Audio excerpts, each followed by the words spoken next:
Albert Einstein ଟାଇମକୁ ନେଇ ଗୋଟେ ନୂଆ ଥିଓରି ପ୍ରପୋଜ କଲେ, ଯିଏକି ଆମର ଟ୍ରାଡିସନାଲ ଆଇଡିଆସକୁ ଚ୍ୟାଲେଞ୍ଜ କରେ, ଦ special theory of relativity.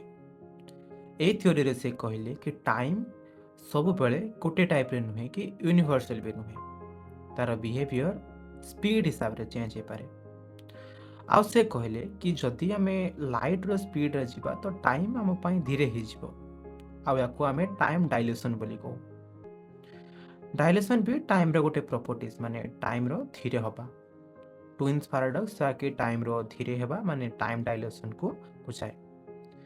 Imagine କର ଦୁଇ ଜଣ ଟୁଇନ୍ସ, ଜଣେ ପୃଥିବୀରେ ଅଛି ଆଉ ଜଣେ ହାଇ ସ୍ପିଡ୍ ସ୍ପେସ୍ କ୍ରାଫ୍ଟରେ। ସ୍ପିଡ୍ ମାନେ ଲାଇଟ୍ର ସ୍ପିଡ୍ର 90%। ଯିଏ ସ୍ପେସ୍ କ୍ରାଫ୍ଟରେ ଅଛି ତା ପାଇଁ ବି ସବୁ ନର୍ମାଲ୍ ଥିବ, ତାର ହାର୍ଟ ବିଟ୍ ବି ନର୍ମାଲ୍ ବିଟ୍ ହେଉଥିବ, ଆଉ ତା କ୍ଲକ୍ର ପର୍ ସେକେଣ୍ଡରେ ଟିକ୍ ଟିକ୍ ହେଉଥିବ। ଯଦି ସେ ଗୋଟେ ଟେଲିସ୍କୋପ୍ରୁ ତଳକୁ ଦେଖେ ତ ତା ଘଣ୍ଟା ତୁଳନାରେ ପୃଥିବୀରେ ଟାଇମ୍ ସ୍ଲୋ ଚାଲୁଛି ଦେଖିବ।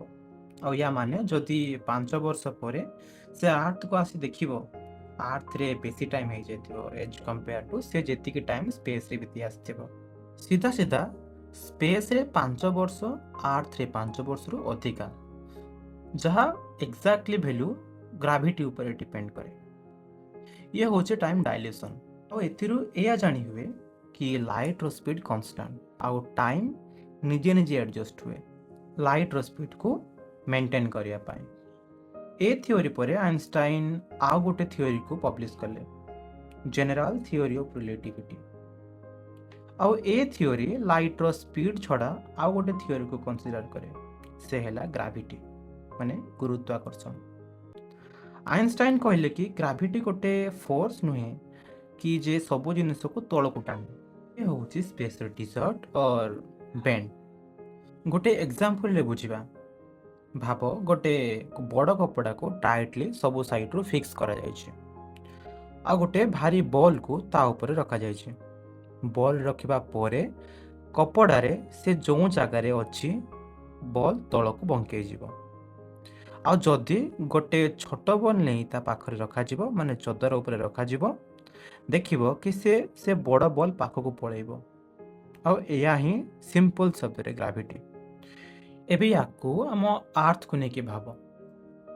ଆମ ସ୍ପେସ୍ ବି ଗୋଟେ ଚାଦର ଭଳିଆ, ଆଉ ଆମ ପୃଥିବୀକୁ ସେ ଚାଦର ଉପରେ ରଖିଲା ପରେ ସେ ସ୍ପେସ୍ରେ ମାନେ ଚାଦରରେ ଗୋଟେ କର୍ଭ ସୃଷ୍ଟି କରିବ ପୃଥିବୀର ଭାରି ବା ମାସ୍ ଦ୍ୱାରା।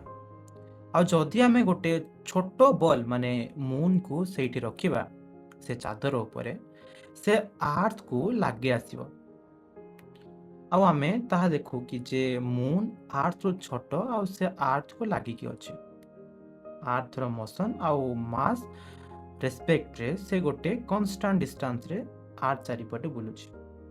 ଆଉ ସେମିତି ବି ଆମ ସୋଲାର ସିଷ୍ଟମ ସନ୍ ଚାରିପଟେ ବୁଲୁଛି ତାର ହେଭି ଟେନ୍ସ ମାସ୍ ପାଇଁ। ଆଉ ଆମ ଆର୍ଥରେ ଯଦି ଆମେ କିଛି ଉପରକୁ ଫିଙ୍ଗୁ ସେ ତଳକୁ ଏଇଥିପାଇଁ ଫେରିଆସେ ଯେ ସ୍ପେସ୍ର କର୍ଭେଚର ତାକୁ ଆର୍ଥ ପାଖକୁ ଟାଣିନିଏ। ତେଣୁ ଗ୍ରାଭିଟି ଗୋଟେ ଫୋର୍ସ ନୁହେଁ, ବାସ୍ ସ୍ପେସ୍ର କର୍ଭେଚର ଯାହା ଆମକୁ ଫୋର୍ସର ଇଲ୍ୟୁଜନ୍ କରାଏ। ଆଇନଷ୍ଟାଇନଙ୍କ ମତରେ ଗ୍ରାଭିଟି ଖାଲି ଅବଜେକ୍ଟକୁ ନୁହେଁ ବରଂ ଟାଇମ୍କୁ ବି ଟାଣିନିଏ, ମାନେ ମାସ୍ ଅଧିକ ଆଉ ଟାଇମ୍ ସ୍ଲୋ। ଯେମିତି ମୁଁ ଟୁଇନ୍ ପାରାଡକ୍ସରେ ଟାଇମ୍ ଡାଇଲେସନ୍ର ଏକ୍ଜାମ୍ପଲ୍ ଦେଲି, ଏହାର ଆଉ ଗୋଟେ ଏକ୍ଜାମ୍ପଲ୍ ବି ଭାବ। ଆର୍ଥର 10 ଟାଇମ୍ସ ମାସ୍ରେ ଗୋଟେ ପ୍ଲାନେଟ୍, ଆଉ ଆର୍ଥରେ ଯଦି ଟାଇମ୍ କମ୍ପେୟାର କରାଯିବ ତାହେଲେ ଆର୍ଥ କମ୍ପେୟାରରେ ସେ ପ୍ଲାନେଟ୍ରେ ଟାଇମ୍ର ସ୍ପିଡ୍ ବହୁତ ସ୍ଲୋ ହେଇଯିବ।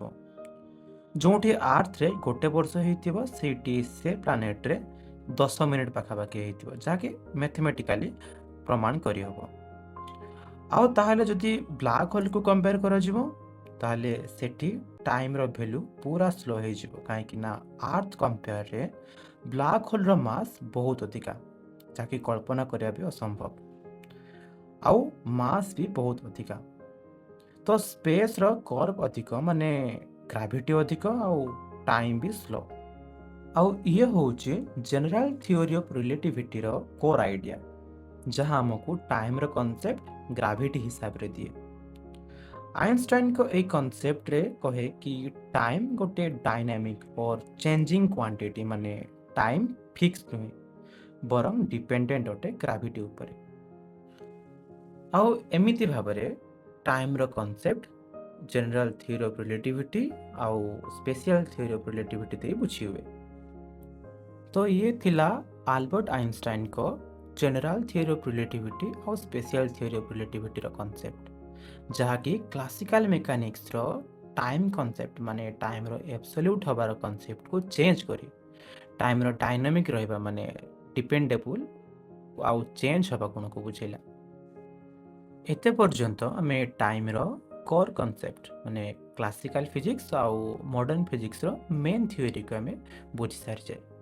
ଆଉ ନେକ୍ସଟ ଆମେ ଆଉ ଗୋଟେ ଇମ୍ପୋର୍ଟାଣ୍ଟ ଚାପ୍ଟର ଯେମିତିକି ଟାଇମ୍ ଆଉ କ୍ୱାଣ୍ଟମ୍ ମେକାନିକ୍ସ ରିଲେସନ୍ କ'ଣ ତା ବିଷୟରେ ଜାଣିବା।